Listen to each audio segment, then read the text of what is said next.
Father Candido Amantini, a respected figure in the Catholic Church, was known for his work as an exorcist.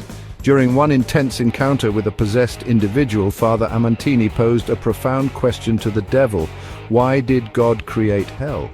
The question aimed to understand the nature of God's justice and the purpose of eternal punishment.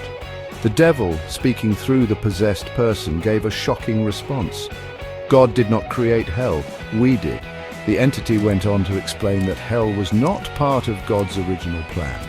It was the result of the fallen angels' rebellion against God. By choosing to reject God and embrace sin, they created a realm of eternal suffering, a place devoid of God's presence. The devil's answer, if taken at face value, offers a new perspective on the nature of hell. It suggests that hell is not a place of punishment inflicted by God, but a consequence of free will.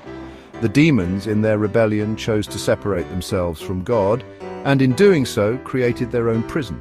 This revelation has profound implications. It suggests that God does not desire the suffering of his creations, even the fallen ones. Hell, therefore, is not an act of divine retribution, but a tragic outcome of choices made in opposition to God's love.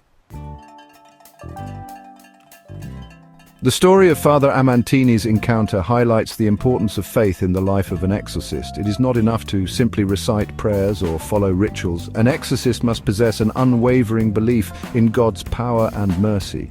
They must approach their task with humility, recognizing their own limitations and relying on God's strength to combat evil. Prayer plays a crucial role. Exorcists must cultivate a deep and constant dialogue with God, seeking his guidance and protection. They must also implore the intercession of the Virgin Mary, seeking her maternal protection and guidance in their spiritual battles.